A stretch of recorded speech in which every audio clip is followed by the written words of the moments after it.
a partir do versículo 5.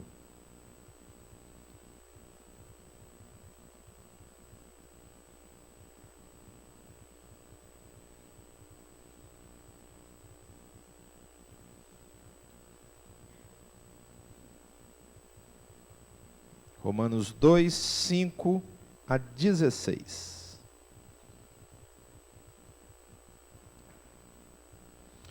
Daniel, você lê para a gente, querido? Tem um microfone ali, ó.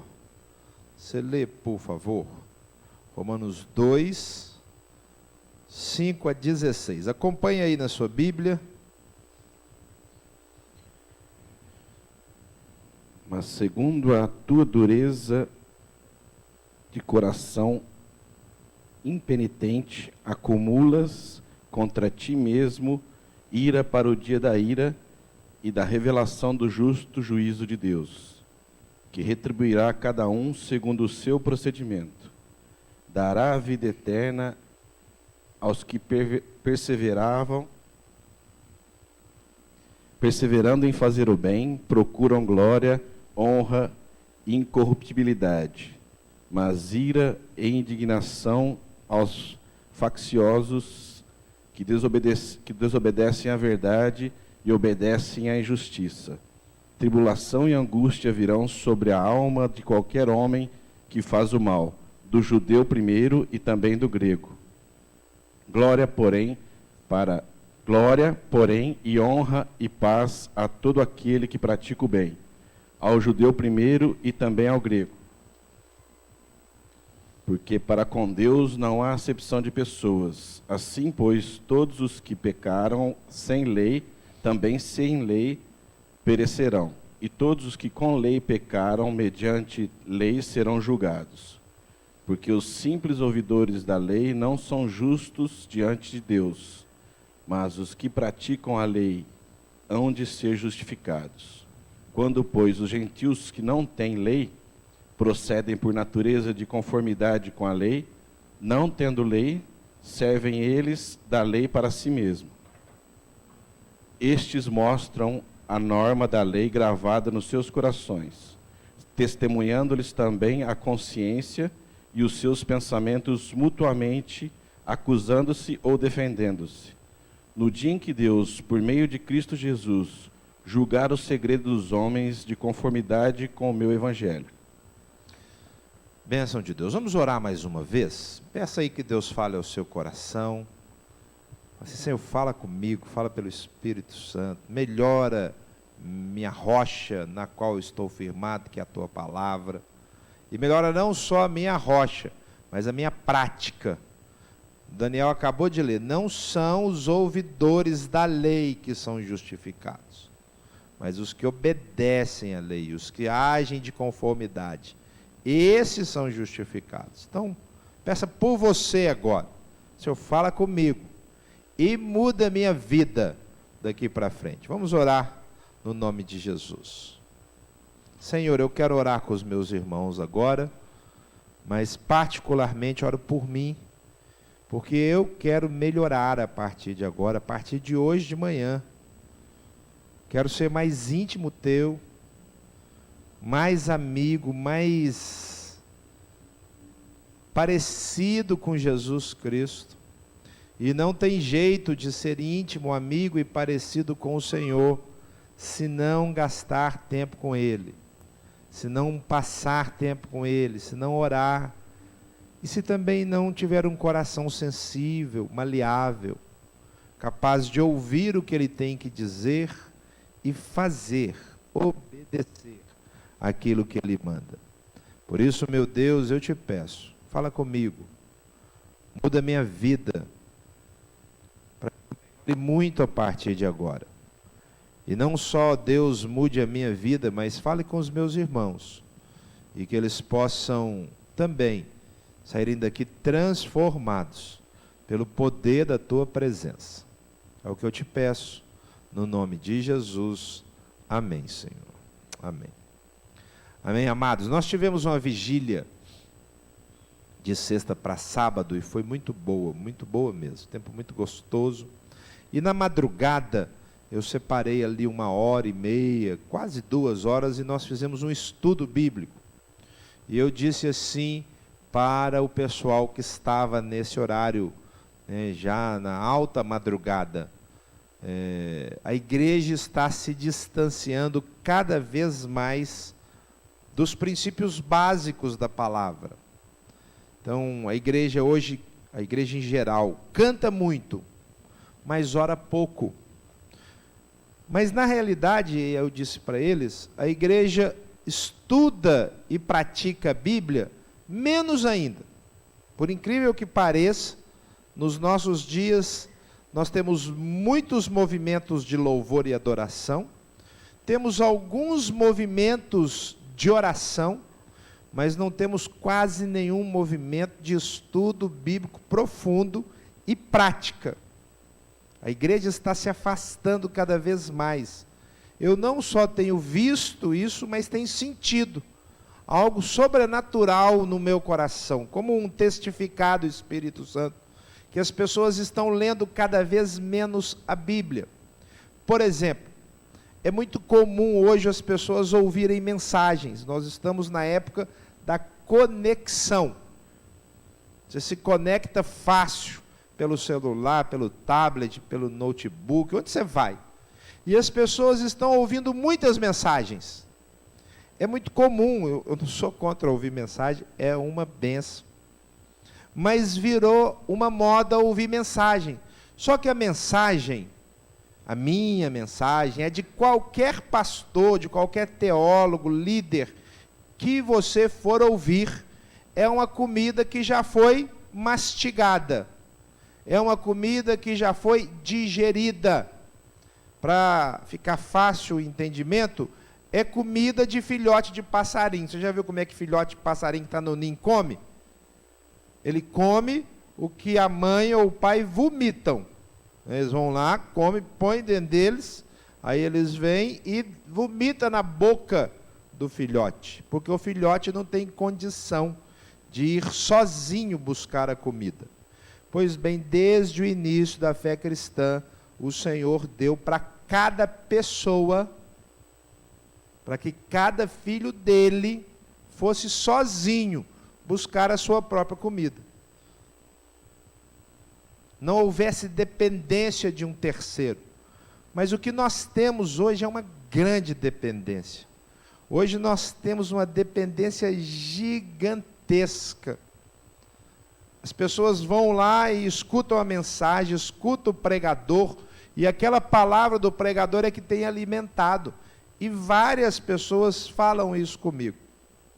Com isso a gente vai se distanciando. E alguns textos, se a gente abrir para ler, as pessoas não vão entender nada.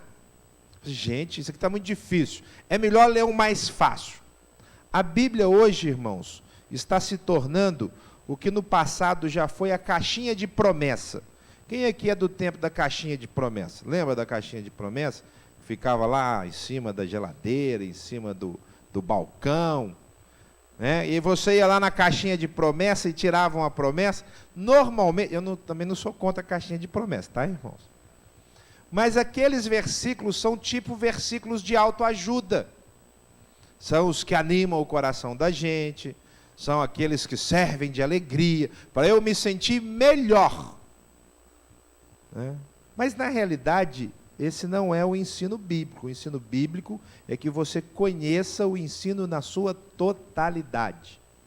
Jesus, quando terminou o famoso Sermão do Monte, disse assim: todo aquele, no individual, que ouve estas minhas palavras, não as palavras do pastor Samuel, do pastor fulano de tal, do teólogo, não, as minhas, e as pratica, é como quem construiu a casa na rocha. Então você precisa ir lá na palavra, precisa ir lá na verdade e conhecer. Nós estamos aqui na igreja num movimento de leitura bíblica para ler a Bíblia no ano inteiro. Eu te desafio, já passou um mês, é super fácil pegar. Sabe por quê? Isso está acabando, irmãos. Nunca as pessoas tiveram tanto a Bíblia ao seu alcance. Nunca. E eu vou falar, nunca ela foi tão pouco estudada para ser conhecida e pregada. Bem, essa introdução tem a ver com a justiça. A justiça é um conceito absolutamente necessário.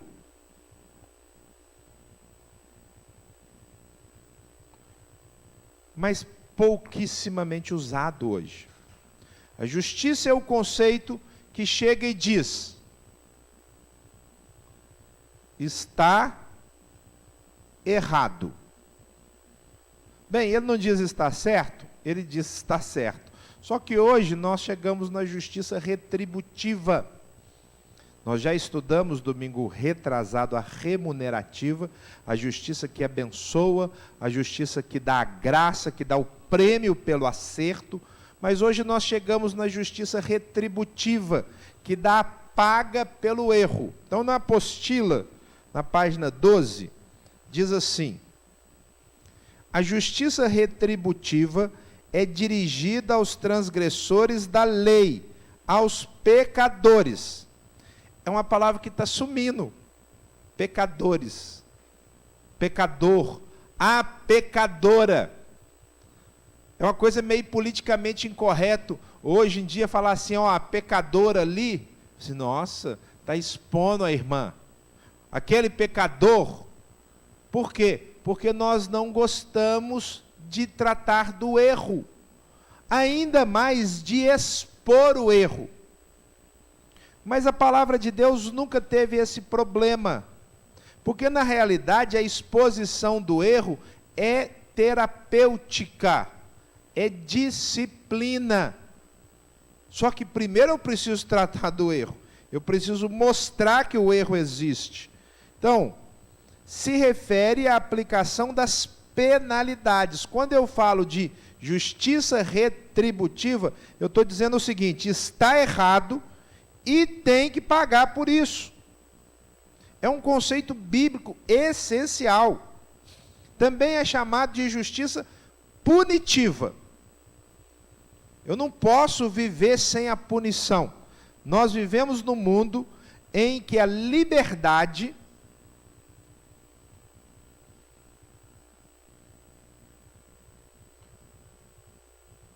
que poderia gerar só o amor, gerou também o pecado, a transgressão. E o fruto do pecado não é só o arrependimento. O arrependimento é extremamente importante, mas um fruto extremamente necessário é a punição. É o castigo. Então, queridos, nós precisamos estudar, precisamos viver e restituir a importância que esse tema exige. A Bíblia menciona a justiça retributiva de forma clara e precisa. Nós acabamos de ler, quem chegou agora a Romanos 2, versículo 8: haverá ira e indignação para os que são egoístas, que rejeitam a verdade e seguem a injustiça. Haverá tribulação e angústia para todo ser humano que pratica o mal. É retribuição, é punição, é um conceito bíblico, é um conceito divino, do qual eu, você, a igreja, não pode fugir. Um dos sermões mais famosos do tempo dos puritanos, vou escrever o nome aqui para você procurar na internet e ler. Ele está disponível lá. É um sermão que se chama assim, ó: Pecadores nas mãos de um Deus irado. Ele foi ministrado por um homem chamado Jonathan Edwards. Era um jovem, devia ter uns 30 e poucos anos. E ele pregou esse sermão na igreja, E o sermão é tão incisivo sobre a condenação do pecado, e enquanto ele ia pregando, Deus agiu de tal forma naquela congregação, naquela igreja reunida, que as pessoas ficaram com medo de ir para o inferno naquela hora. Tal o pecado que as pessoas estavam vivendo. E diz a história que elas seguravam nos bancos, com medo de descer para o inferno naquela hora. E aí ele continuou pregando, e lá do meio para o final, uma pessoa morreu dentro da igreja. Aí eles vieram, tiraram o morto, colocaram o morto lá fora, e ele continuou pregando. Imagina hoje, se acontecesse uma coisa dessa. Quando ele terminou a mensagem, 3 pessoas haviam morrido durante a pregação.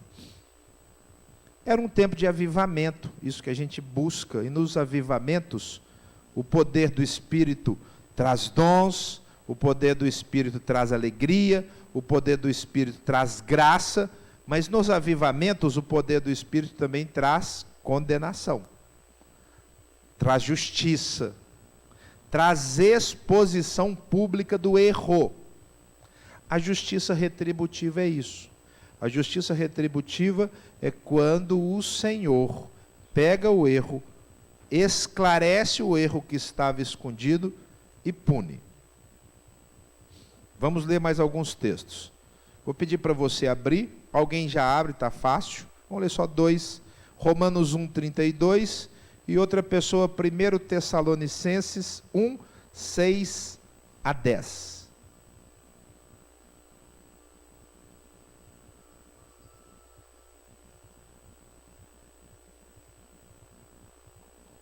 Romanos 1, 32.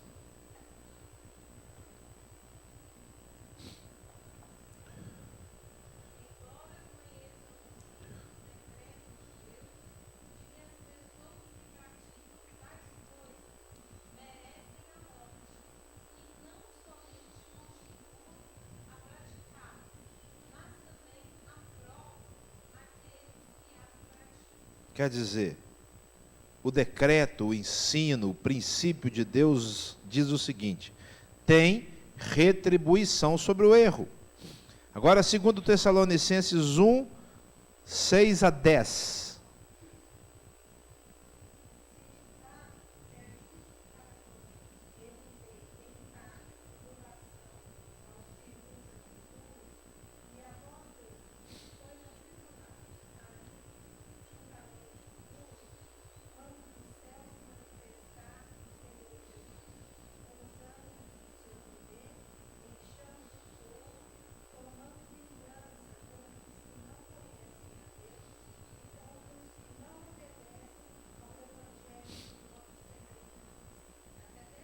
Até o 10.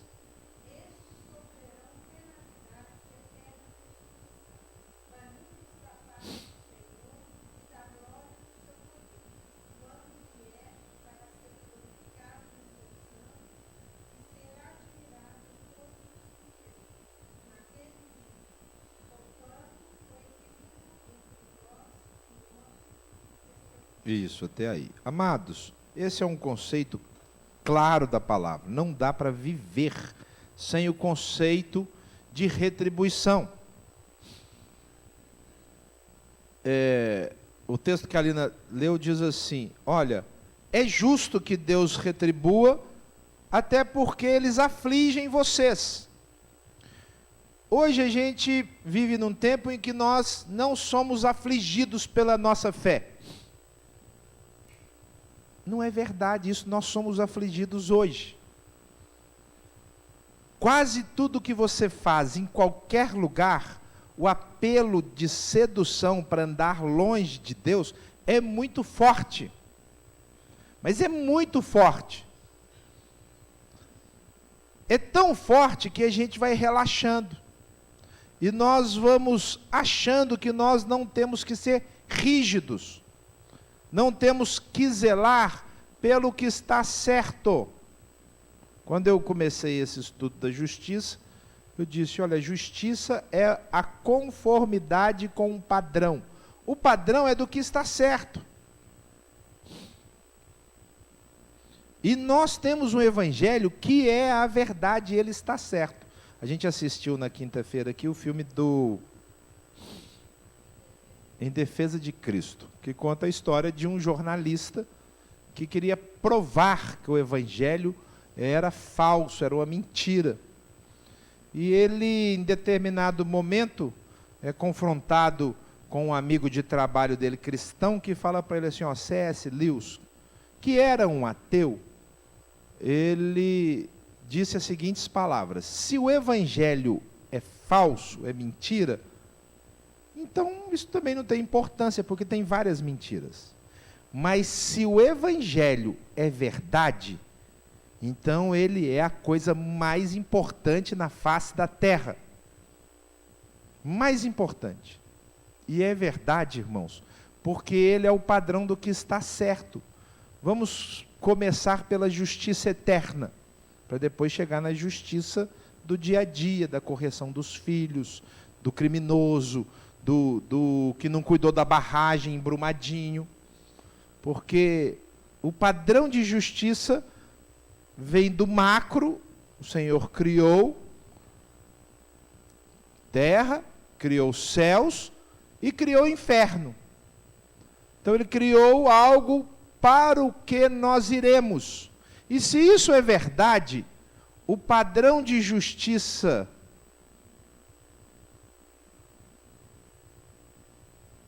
eterna é o assunto mais importante da vida. Não tem nada mais importante na vida do que o conceito de céu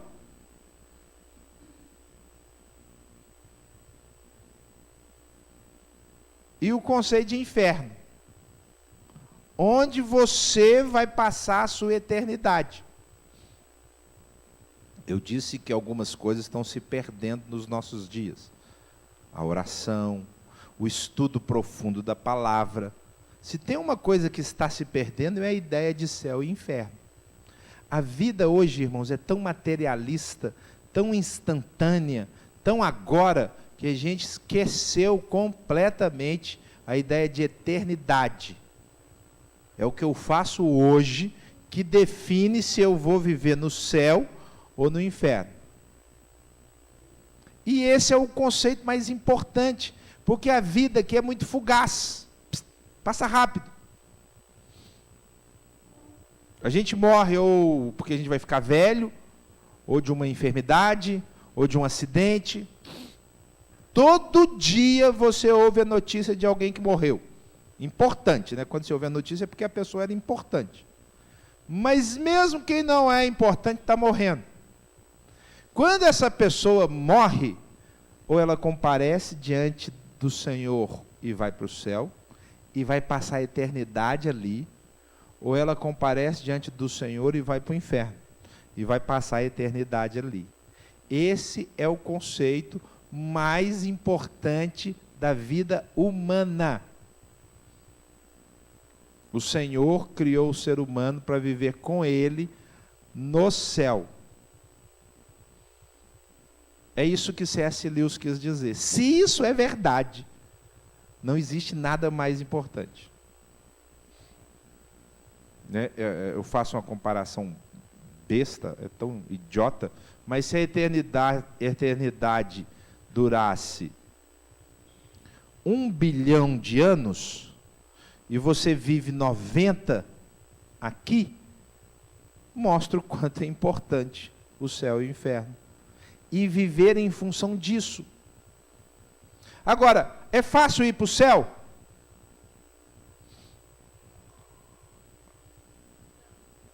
Para ir para o céu, eu tenho que fazer o que é certo. Eu tenho que crer no Senhor e obedecer ao Senhor. Eu tenho que crer e obedecer. Eu tenho que orar, eu tenho que pregar o Evangelho, eu tenho que ser santo. Eu tenho que não pecar. Eu preciso conhecer esse livro, eu tenho que ter prazer nele. meditar, estas coisas que estão sumindo. Estão sumindo, irmãos, das nossas casas, não é das nossas igrejas só, não. Lá na minha casa, na sua casa, precisa de ter esse valor. Você, pai, mãe, tem que ensinar para a filha, falar assim, você, filha, tem que amar Jesus. E depois, quando você casar e tiver a sua casa, na sua casa tem que amar Jesus, porque a gente não sabe se Jesus vai voltar na nossa geração. Se não voltar e a gente morrer, nós deixamos um legado para os nossos filhos. E os nossos filhos vão buscar o Senhor, e a gente vai ficar tranquilo. Por quê? Porque nós vamos para o céu. Se a gente perseverar. Então nós precisamos entender a justiça. A justiça é o que torna isso evidente. A justiça, ela revela a verdade.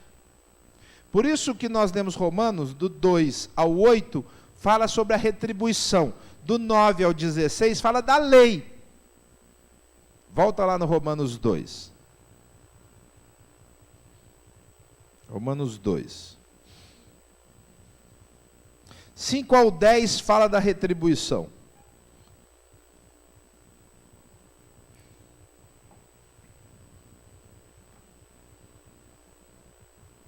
Então ele vai dizer, se você continuar obstinado, quer dizer, longe de Deus. Então as pessoas que estão longe de Deus, irmãos, elas estão obstinadas. Elas estão acumulando ira contra si mesmas, para o dia da ira, quando o Senhor revelará o seu justo julgamento. Deus retribuirá a cada um conforme o seu procedimento, conforme a sua escolha. É isso que Paulo vai dizer, dará vida eterna, mas dará ira e indignação aos que são egoístas. Quem é o egoísta? É o que só pensa nele. É o que não pensa no outro, que não investe no outro. Não interessa se ele é cristão ou não. Se você é um cristão egoísta, você está sujeito à ira do mesmo jeito. Olha que interessante, final do versículo 9. Primeiro para o judeu, depois para o grego. Hoje a gente tinha que ler assim, primeiro para o crente, depois para o não crente. Se o crente, o cristão é egoísta, quem vai sofrer a ira primeiro é o crente, porque ele conhece a verdade. Aí ele fala da retribuição. Aí Paulo explica, por que ele retribui? 12.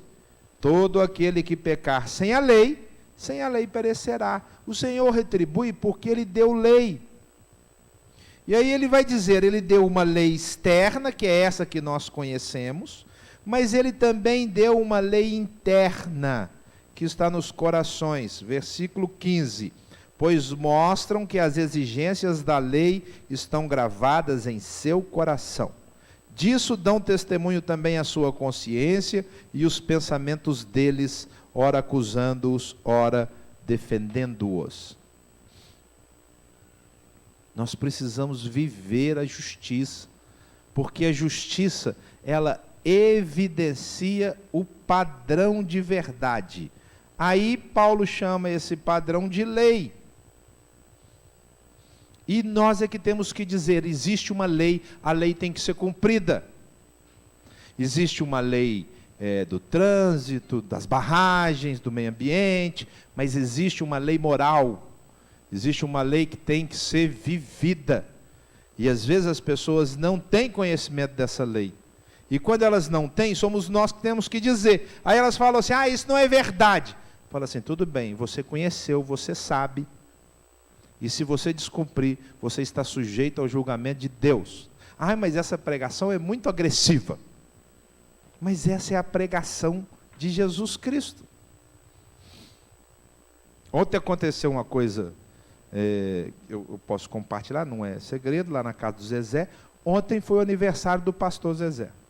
Então você tem que dar os parabéns para ele quando acabar, não esquece não. E na comemoração, os meninos que estavam lá deram um trote no outro menino que passou no vestibular e vestiram ele de mulher. que é comum fazer isso em vários lugares, né? Ontem eu tive 4 compromissos, o último foi na casa do Zezé. Quando eu cheguei lá, e eles vieram me encontrar todos felizes, eu fechei a cara na hora. Fechei a cara. O quê? O que é isso? Tão esquisito. Mas estava nas homenagens ao Zezé. Aí continuaram as homenagens, sem problema nenhum. Quando acabou, eu falei, Zezé, está na sua casa, mas eu preciso fazer uma correção. Tem problema para você? Ele falou, de jeito nenhum, pastor, pode fazer. Aí eu chamei todo mundo e falei, eu preciso corrigir aqui, pode ser que vocês não tenham conhecimento da verdade. Então, deixa eu explicar para vocês. Então, eu não estou repreendendo vocês. Mas daqui para frente, nunca mais pode acontecer. E li Deuteronômio 22:5.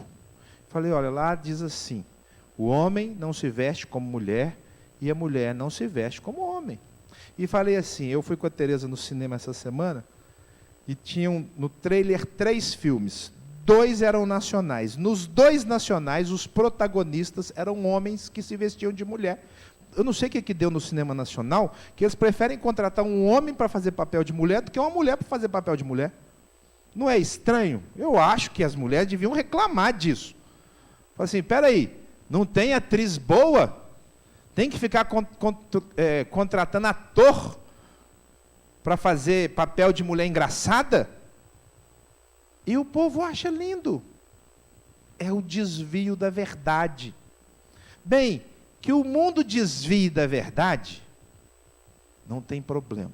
Mas nós, irmãos, não podemos desviar da verdade, hora nenhuma. Então nós temos que corrigir. Mesmo que isso afaste as pessoas. E tinham 2 visitantes. Eu só contei por causa dos 2 visitantes, porque o Zezé falou comigo, só tem uma coisa, pastor, tem 2 visitantes. Isso não pode assustar os 2? Pode, é verdade. Ou assusta ou atrai. A verdade é assim. Aí eu falei, Zezé, eu tenho que falar aqui, agora. A verdade, irmãos, ela ou assusta ou atrai. Se assustar não é nossa responsabilidade. Se a gente não viver a verdade, nós estamos errados. Mas pode ser, e aí já não é um problema meu e seu, quando a gente vive a verdade, a gente atrai as pessoas. A gente não sabe quantos serão atraídos, mas nós temos uma como é que chama aquele negócio que faz o Ibope lá, na época da eleição? Estatística. Nós temos pesquisa, nós temos um instituto de pesquisa na Bíblia.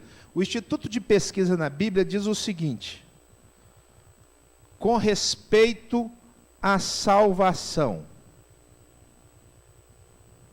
É o instituto de pesquisa da Bíblia. Diz assim, ó.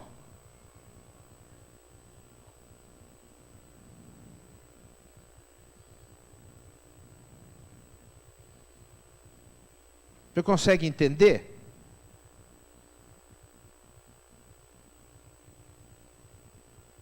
Estreita é a porta e apertado é o caminho que conduz à vida eterna. E são o quê? Poucos que acertam. Larga é a porta e larga é o caminho que conduz à perdição. A verdade não é muito atrativa, porque a verdade exige que eu seja correto sempre. Uma regra para a gente saber se uma brincadeira é santa ou não, é se você pode fazer aqui na frente. Se você puder fazer aqui na frente, você pode fazer em qualquer lugar. Então vamos pegar a pessoa ontem que foi vestida de mulher. Se vai lá e rapa a cabeça desse rapaz, no domingo de manhã ele pode vir aqui na frente com o cabelo rapado? Agora, imagina se ele vier vestido de mulher no domingo de manhã. Não vai ser muito estranho? Então, o que você não pode fazer aqui na frente, com as pessoas olhando, você não pode fazer em lugar nenhum.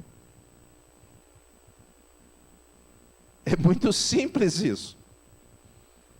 É isso que o Senhor quis dizer. Eles têm a norma gravada onde? No coração. Sabe quem tem? Todo ser humano. O ser humano sabe o que ele pode fazer aqui na frente, sem ele ser cristão. O ser humano casado, não cristão, sabe que ele não pode vir trair, eu quero vir aqui na frente e dizer que eu estou traindo a minha esposa, o meu marido. Ele não vai fazer isso. Mesmo que a Globo ache que é normal. Não é. E as pessoas sabem disso. Não é um ensino do cristianismo, é um ensino da justiça. A justiça diz, está errado, e quem descumprir isso, vai ser julgado e vai ser punido. O nome que se dá para quem quebra a lei, para quem quebra o padrão, é transgressor. É esse o objetivo da justiça, definir o transgressor. Quem comete o crime é criminoso. É a primeira ação da justiça. Quando a justiça define, vou usar o Renzo de exemplo. O Renzo é um criminoso. É o primeiro benefício. Então agora está degradando o Renzo. Não.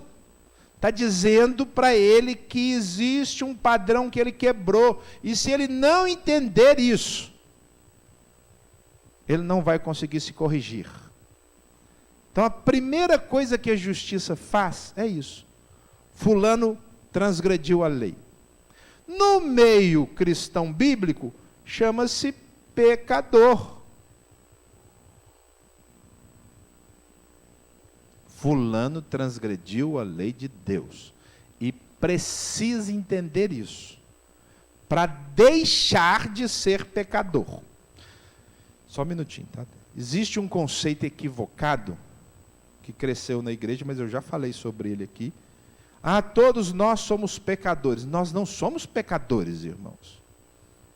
Todos nós nascemos em um mundo de pecado. Nós somos pecadores quando nós cometemos o pecado. Nós não somos pecadores porque somos humanos. Não, nós somos pecadores porque nós cometemos o pecado. O pecador é o nome que se dá ao transgressor, ao que quebra a lei. Quando ele não quebra a lei, ele não é transgressor. Ele não é pecador. Senão a justiça seria o quê? Injusta. E não é isso que o Senhor quer. Ele não quer estabelecer um padrão. Todo mundo é pecador. Não adianta o que você faça, você vai ser pecador. Não é verdade. O objetivo é exatamente o contrário. Que você não seja pecador nunca. Sabe por quê? Porque você vai viver num ambiente onde você não vai pecar nunca. Só que você não tem que esperar chegar lá. Você tem que atingir esse alvo hoje. E a gente atinge por amor, mas por temor. Esse é o alvo da justiça retributiva. Presta o microfone para a Tereza. Samuel, eu só vou voltar um pouquinho ali na questão da verdade, que às vezes a gente tem um pouco de receio da verdade ser indigesta, não ser bem digerida, por às vezes a pessoa não ter o conhecimento que nós temos, né? No caso ali dos visitantes. Então, às vezes a gente tenta não apresentar a verdade, para que ela não seja indigesta. A gente tem medo da pessoa não conseguir digerir aquela verdade. O que é pior, né? O melhor é sempre tratar com a verdade, mesmo que ela seja um pouco indigesta, né? Ela vai alimentar mais do que uma mentira bonita. Uma mentira bonita é como um alimento que você ingere, mas aquilo não te nutre, só te engorda, não vai nutrir. A verdade, às vezes, é um pouco indigesta, mas ela nutre, ela alimenta, ela é melhor do que uma mentira. socialmente aceitável, politicamente correto, mas aquilo é um engano.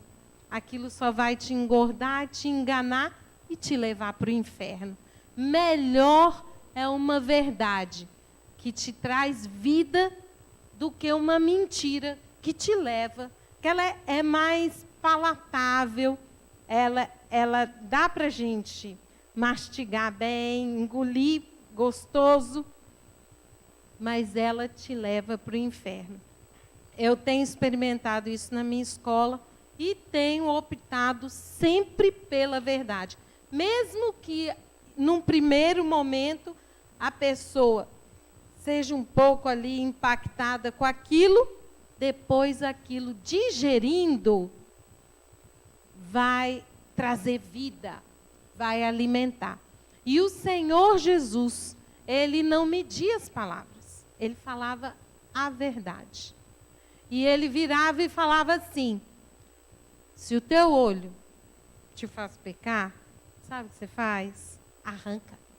É melhor você entrar cego de um olho do que perecer todo o seu corpo no inferno. Ele não tinha meias palavras. Se sua mão te faz pecar, arranca. É melhor você entrar sem um dos seus membros no céu do que fazer perecer todo o seu corpo no inferno.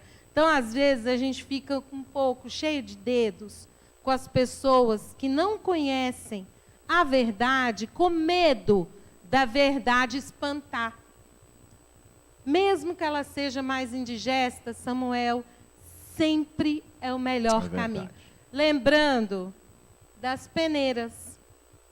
Sempre lembrando das peneiras. A verdade, ela deve sempre ser a opção nossa, mas com bondade, né? Eu vejo assim que a gente tem que falar a verdade, mas com bondade, né? De acordo com a necessidade e com a bondade, porque tem muita gente também que, com a verdade, atrás desse escudo da verdade, não fala com amor, com bondade e acaba ferindo também. Então, eu vejo, Samuel, que tudo a gente tem que ter sabedoria, né? Eu vejo que a verdade sempre é o melhor caminho, mas que haja necessidade e que haja bondade em dizer a verdade, que seja com amor e não para ferir, mas para amar. Exatamente. E regenerar e trazer vida. Beleza. Né? Obrigado. Isso. Irmãos, vamos dar esse exemplo no governo do Bolsonaro. Bolsonaro escolheu 2 ministros. Um para a Justiça, que é o Moro, e um para aquele ministério lá da mulher, da família, que foi a pastora Damares. Ela não tem sabedoria nenhuma. Ela quer trabalhar com a verdade, mas ela fala mais do que deve, ela se expõe, ela quer impor o conceito que ela tem publicamente, que é verdade. Ela está falando uma verdade. Lá em Minas tem um ditado, né, que não sei se tem aqui em São Paulo, é assim: quem nunca comeu melado, quando come se lambuza. Eu tenho a impressão que é essa ministra. Parece que ela nunca comeu melado e está assim, se achando. Então, nesse 1 mês de governo, ela já foi na mídia não sei quantas vezes, como um exemplo negativo. No mesmo período, você quase não ouve falar do Moro, que tem muito mais importância o ministério dele, tem muito mais abrangência, atinge muito mais áreas, mas ele trabalha em silêncio. Tem muito mais trabalho para ser feito. E com certeza, dado o que ele é, que a gente já conhece, ele está trabalhando, mas a gente não ouve falar. É a sabedoria, trabalhando com o mesmo padrão. Então, nós precisamos que a verdade seja imposta desse jeito. O transgressor conhecido, não para ser exposto, mas para que a transgressão seja conhecida, para que ninguém faça. Agora, só tem um jeito. Quando não há amor, só tem um jeito de acabar com a transgressão. Chama-se punição.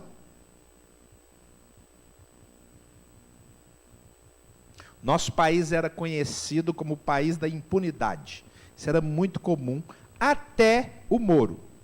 Acabou essa terminologia, que voltou agora por causa da barragem, porque naquela barragem da Samarco não houve punição. Se a punição tivesse sido exemplar, é possível que esse acidente teria sido evitado. Só tem um jeito de resolver o problema. Agora, a punição tem que ser exemplar. Aí os outros vão abrir um olho desse tamanho. Porque se você não toma o cuidado antes, você tem que arcar com o risco. E se você caiu no risco, você tinha que pagar. Aí então a gente traz agora para a punição hoje. Tem a punição eterna e tem a justiça pontual. O que é essa? Aquela que age agora, a que age hoje, a que pune o pecador pelo pecado, a que pune o transgressor pela transgressão, e ela precisa ser exemplar. A Bíblia cita um padrão de justiça, só um minutinho, tá, Marlene? A Bíblia cita um padrão de justiça que não é bíblico, quer dizer, ele não foi criado na Bíblia, ele já havia na história. Ele vem do coração humano. Isso quer dizer que ele vem da lei que Deus colocou no coração humano, que é o melhor padrão de justiça que existe. É o padrão que diz assim, ó: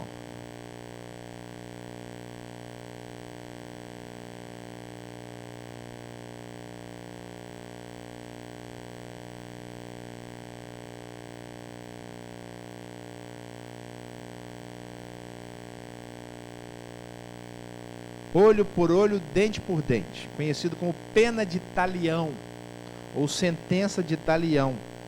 Que as pessoas dizem assim: ah, não, isso está errado, porque isso é vingança. Não é vingança, é exatamente retribuição. Olho por olho. Ah, mas está errado, a Aline foi e feriu o olho da Malu, aí eu tiro o olho da Aline. Não é isso. Isso não é retribuição. Retribuição é: a Aline tirou o olho da Malu, então a Aline será o olho da Malu. Pronto, retribuiu. Ela paga o que ela tira. Essa é a pena da retribuição. A justiça retributiva é a mais justa que tem. Roubou 10 mil, prende 10 anos? Não. Roubou 10 mil, o que ele tem que fazer?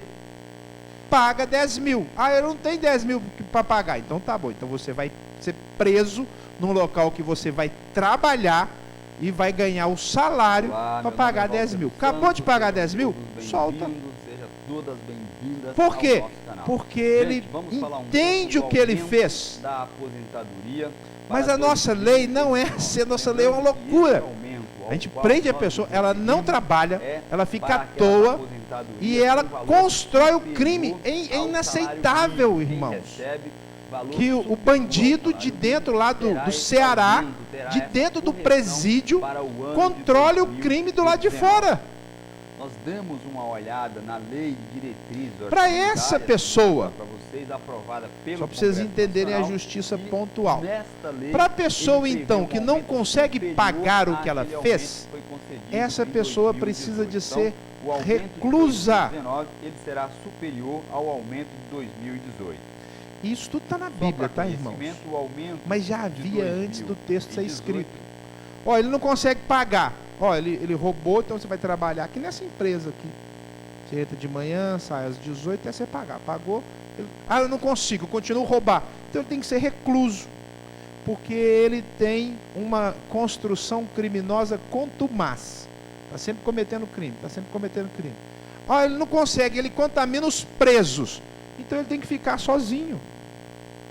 É a famosa solitária. Por que tem solitária? É para a pessoa que nem dentro do presídio consegue ser recuperado. Mas não é a justiça que é ruim com ele, não é o sistema que é mal com ele, é ele que não consegue, é ele que vai agravando a própria pena. Ah, mas eu não consigo, eu mato as pessoas. Aí quando ele começa a matar até os de dentro do presídio, só tem uma solução, é pena de morte. Ah, mas a pena de morte não é uma coisa boa. A pena de morte não é uma coisa boa nunca. Mas para alguém que não consegue viver com os outros, nem solitariamente, só cabe a pena de morte. Irmãos, eu não sei se você sabe, mas tem presidiários nossos que acumulam 80 a 90 homicídios. A maioria deles cometidos dentro da cadeia. É só procura assim, quais são os presos que mais mataram pessoas. Porque ele não consegue conviver com outro preso. Aí ele mata. Olha que absurdo, 80 a 90 mortes. Essa pessoa, na hora que ele matou, eu já acho muito, o 10º, mata essa pessoa. Você vai deixar ele matar mais 60? Ah, mas eu não sei se ele vai matar o 11º. Nós não temos que saber. O sistema é que fala por si. Por quê? Ele trata com a retribuição. Eu tenho um grupo do meu quartel, e eu expus esse conceito lá, porque lá tem juiz, tem advogados, né? Todo mundo tem curso superior e tal. Aí eles, mas é um absurdo. E quando tem um homicídio, como é que paga, né? Porque o versículo bíblico, eu não sei se você sabe, ele aumentou a pena de talião. Está dizendo assim, lá diz assim, na Bíblia, olho por olho, dente por dente, aí está escrito assim, ó, vida por vida. Está escrito na Bíblia.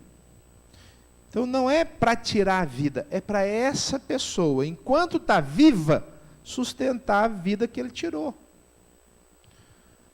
É óbvio que receber dinheiro de seguro é ruim. Quem já recebeu o seguro de vida de alguém que morreu, sabe que esse dinheiro é inglório. Né? Morreu um querido seu, aí tem seguro de vida, você vai e recebe o seguro de vida. Você prefere o dinheiro do seguro de vida ou a vida da pessoa? É óbvio que você quer a vida, mas você não tem opção. Agora, morreu alguém, você prefere receber o seguro ou não quer seguro nenhum? Ah, não quero não, pode ficar para a seguradora. É óbvio que esse dinheiro é bem-vindo. Então, é melhor não ter a morte, mas se tiver a morte, a vida já foi até calculada. E ela precisa ser paga. Tirar a vida de alguém é só se essa pessoa não consegue conviver com o ser humano. Se ele não consegue, ele precisa passar pela morte. Mas se ele consegue, ele tem que pagar. Esse pagar é que se chama retribuição. Esse é um conceito justo. Sem esse conceito, o homem, o ser humano, vai fazer cada vez mais o mal. Não tem outra opção. O que mata esse conceito é o amor. Com amor, eu não preciso de lei. Mas não vive-se o amor como base das relações societárias. Não vive-se. Porque a gente sabe que as pessoas são egoístas. Elas vão pensar primeiro nelas. Aí você já matou o amor. Então eu preciso da lei para disciplinar as relações societárias. Para alguém não falar assim, não, eu resolvi andar pelado. Andar pelado na sociedade normal é um violento atentado ao pudor. E ainda hoje não pode. E está certo, porque os pais ensinam aos filhos que está errado. Se eu confundir a sociedade, o meu filho vai começar e vai crescer a achar que ele pode andar pelado. Por isso que nós precisamos de apresentar um padrão e dizer, isso está errado. Isso está errado, o que a televisão ensinou está errado. Desde os conceitos que implicam construção social, quanto aqueles que são intelectuais. ensina-se a evolução. A gente chega para os filhos e fala, está errado. Está errado. E quando a gente faz isso, os nossos filhos aprendem. Mas se a justiça não for imposta, nós vamos crescer num ambiente cada vez mais liberalizante, até a gente perder o conceito de justiça. Por isso que o Senhor impôs a retribuição, a justiça retributiva. Tem que ser realizada. E começa quando eu digo, está errado. Presta o microfone para a Marlene aqui. Alguma pergunta, irmãos? Depois da Marlene, se alguém tiver, fique à vontade.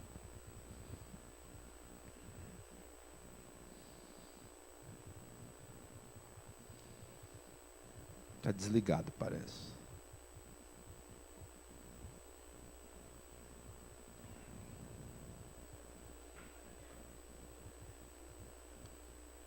Testa aí, Daniel. Ei, som. Aí, ó. Pastor, Paulo falou que a lei foi introduzida para que a transgressão fosse ressaltada. Exatamente. Ele está falando exatamente desse padrão moral, não da lei escrita. Exatamente do padrão moral. Tá. Então, isso era uma coisa. Outra coisa. Só um minutinho.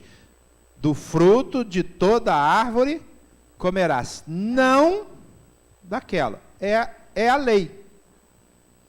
Beleza. Jesus revogou essa lei que você está falando de olho por olho, dente por dente.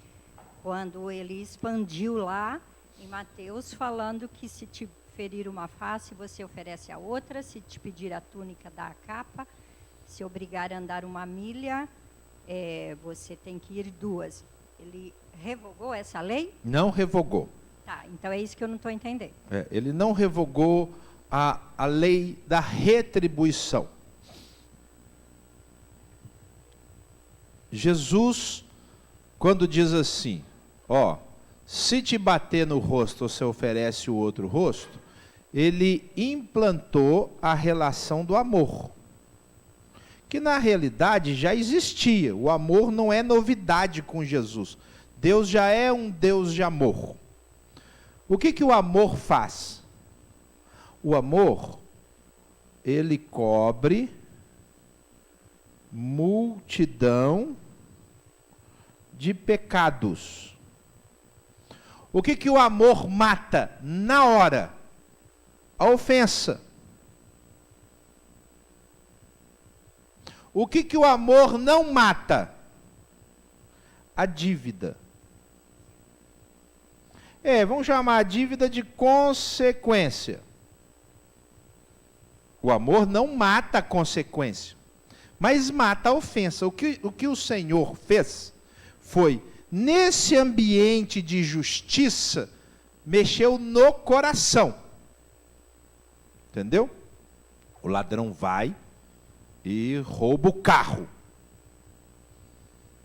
Você tem que ficar com raiva do ladrão? Não.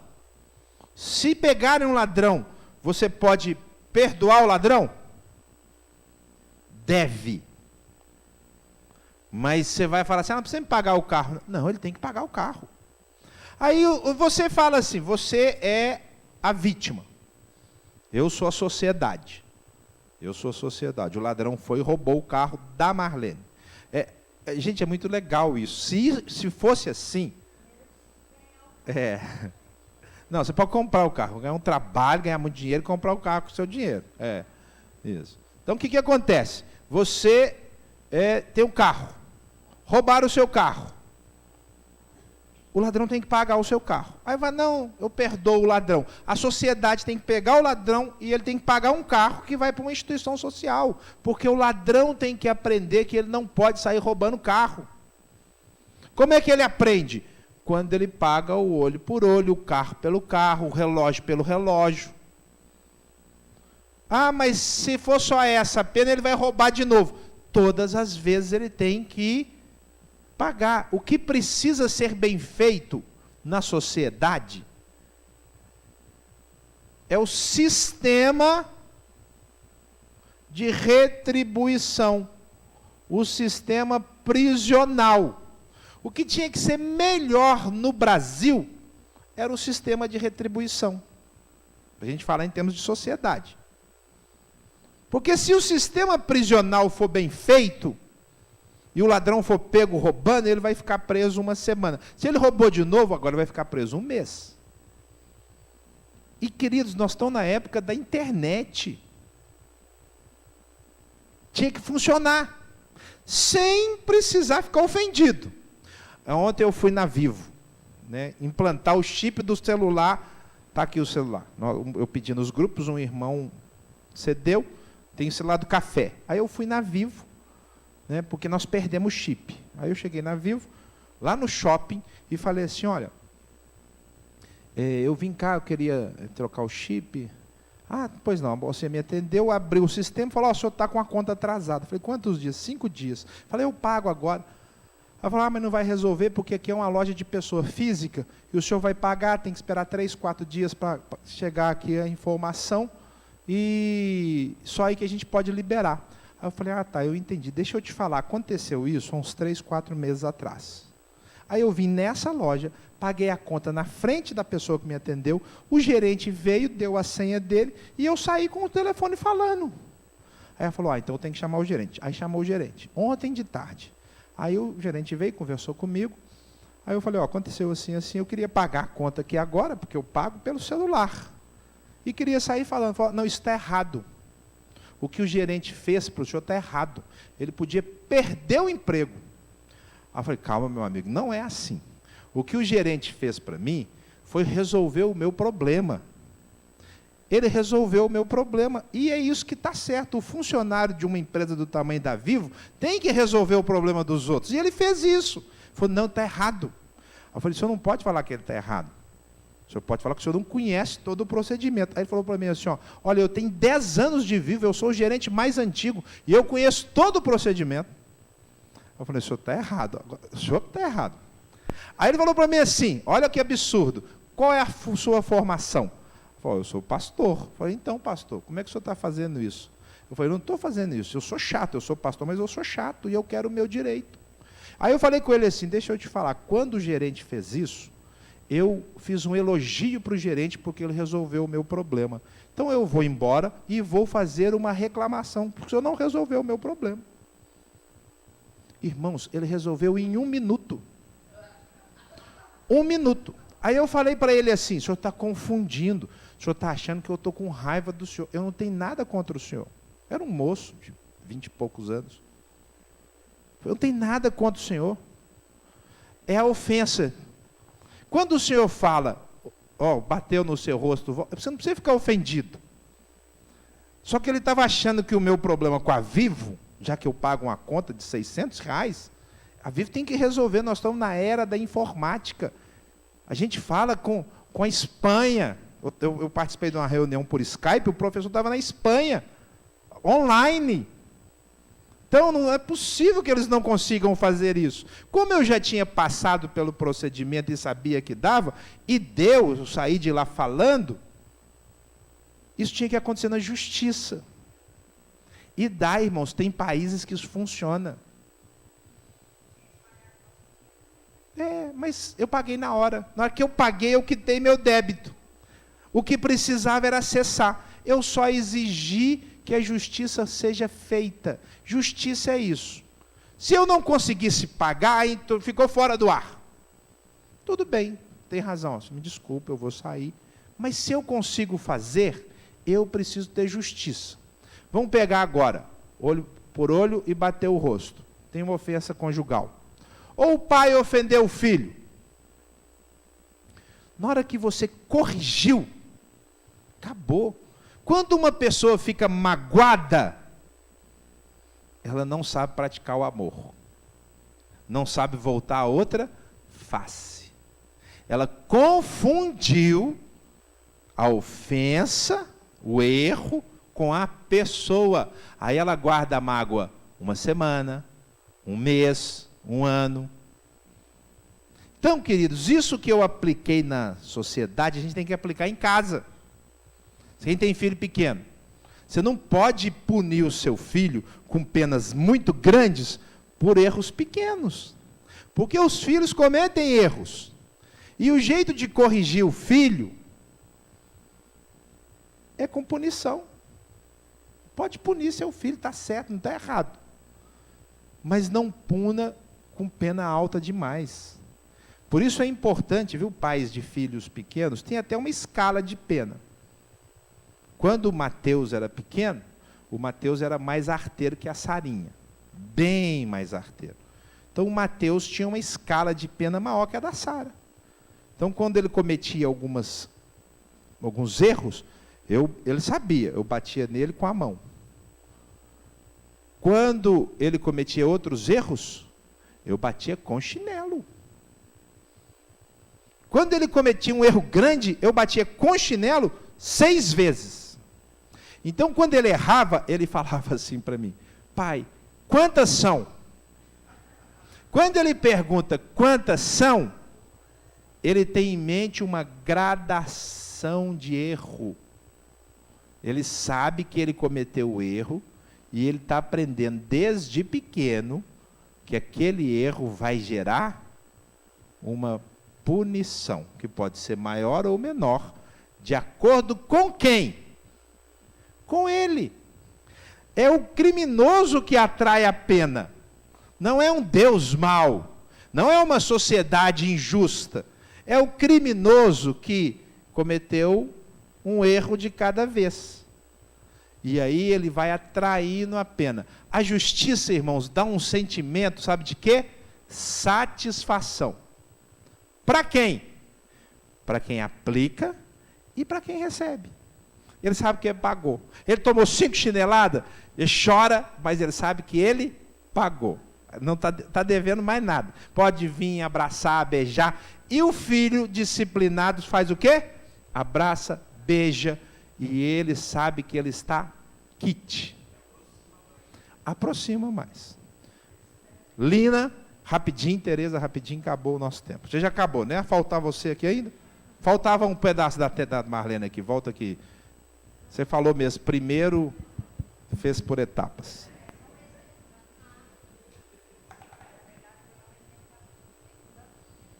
Tem um jovem lá no Gátimo de 19 anos e ele tem uma leucemia super agressiva e não tinha nenhum doador compatível, então veio a mãe para doar e no caso a mãe é só 50% compatível, existe toda uma medicação que complementa esse processo.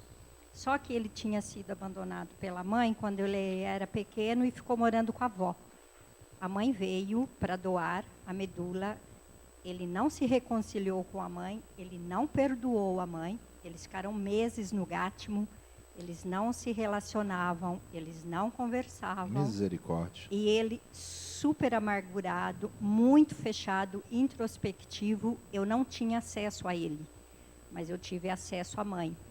E eu conversei muito com a mãe. Então, só para dar esse exemplo, que mesmo a mãe vindo doar a medula, ele não se reconciliou com a mãe. Assim, nas poucas oportunidades eu falei sobre isso com ele, mas ele era um jovem muito fechado. Endurecido, né? É esse coração obstinado que você falou. Lina. Eu só queria compartilhar rapidamente um programa que eu vi na televisão de um sistema prisional, não sei se é Noruega ou Holanda, não me recordo. Mas a pessoa que foi para lá fazer o programa, ela ficou assim completamente absurdada, sei lá se existe essa palavra. Porque quando quando chegou lá, o que ele viu? Eles na prisão, eles reproduzem exatamente a vida da pessoa lá fora. Então tinha como se fosse um flat para o preso. Ele tem tudo lá dentro. No preso, um banheiro exclusivo, cada um é assim. E ele não entendeu o que os guardas sentam, conversam, compartilham as coisas com os presos, sabe? Aí perguntou, mas como que se dá isso? Eu falei assim, o que a gente acredita é que se a pessoa viver aqui, o que ela vive lá fora, porém, sem a coisa mais importante que é a liberdade, aí sim ele vai sentir que o que ele fez tem um impacto assim profundo para ele e para as outras pessoas também. Então, e lá todo mundo tem que trabalhar. Se não trabalha, ele fica preso dentro do quarto. Não quer trabalhar, vai ficar preso. Ou então vai trabalhar para poder retribuir para a sociedade aquilo que você deveria fazer com a sua liberdade. Na Noruega. Pode abrir lá, viu, Tiago? Muito doido. Na Noruega. É uma outra sociedade que chegou nesse ponto. Isso aí, irmãos, é o que a gente faz no solar. O solar é uma casa de ressocialização diferente de qualquer uma que você for. Qualquer uma. São poucas pessoas para tentar ter uma vida de família. É caro para a gente, mas é o melhor índice de ressocialização do país, é a nossa casa. É o melhor índice. E olha que as pessoas ainda saem de lá, ingratas, e preferem morar na rua. Mas o que a gente fez foi tentar fazer isso dentro da nossa condição de Brasil. E a gente conseguiu já há 4 anos com um índice fantástico. Você pode conversar com o Reinaldo aí. Vai na chácara para você ver. Só tem ex-morador de rua lá reconstruindo a vida. Mas é para tentar dar para ele a vida que ele teria numa família, dentro da nossa condição. Se a gente tivesse mais dinheiro, a gente teria até um solar melhor. Mas é o único jeito, se a pessoa entender. Só que dentro de um processo. É o projeto que nós estamos tentando fazer na Fundação Casa. Ô Samuel, só falando ali, quando você disse da criança e da punição, que ela é excelente. A criança que é punida, ela está quites e ela sente isso, ela não sente aquele peso, porque ela tem noção de que ela errou. É a lei gravada no coração desde pequeno. E se você pequeno. não corrige, você não permite que ela fique quites. Ela fica sempre devendo, sempre devendo. Quando você pune, você permite que ela pague aquilo.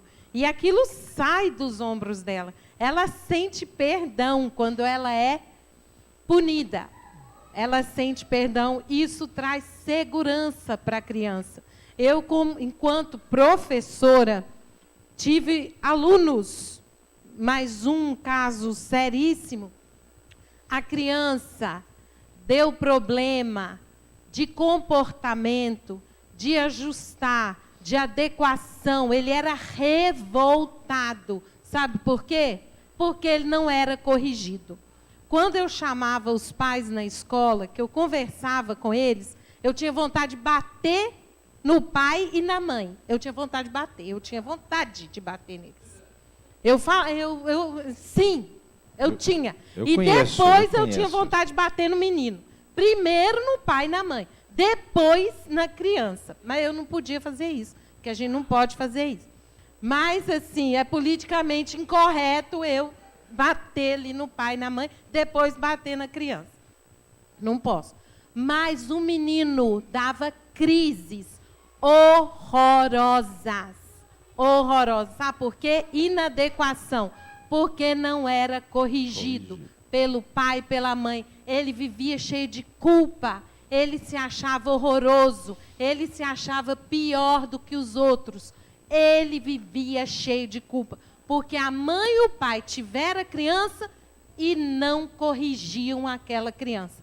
Dentro da minha sala, ele dava aqueles petis horrorosos, eu virava para ele, bravíssima, que eu corrigia ele, eu deixava ele de castigo dentro de sala, deixava ele sem brincar, eu virava para ele e falava assim: Guilherme, eu não sou sua mãe, isso aqui não é sua casa, aqui você não faz o que você quer, aqui você vai ficar. Aí ele chorava, eu deixava ele lá.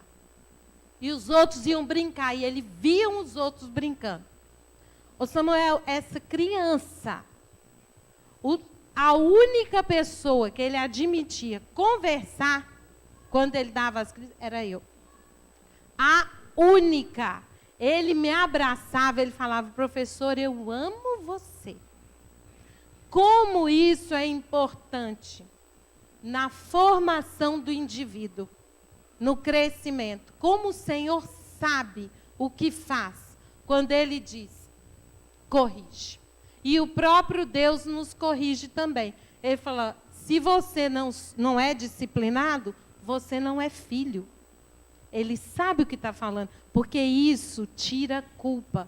O menino era cheio de culpa, porque não era disciplinado. Beleza. Né? Eu orientei a mãe, mas ela ficava com aquela cara assim, ai, professora. Eu tinha vontade de sacudir ela assim. Tá bom. Sabe, Samuel? Mas não Obrigado. podia. Obrigado, meu De bem. nada, Samuel. Irmãos, vamos orar. Que Deus nos abençoe. Domingo que vem a gente continua. Tá bom? Domingo que vem eu vou falar sobre a ira de Deus e quero falar sobre penas de Deus em vida. É um assunto complexo. Então venha com a mente aberta. Deus punir hoje quem está vivo.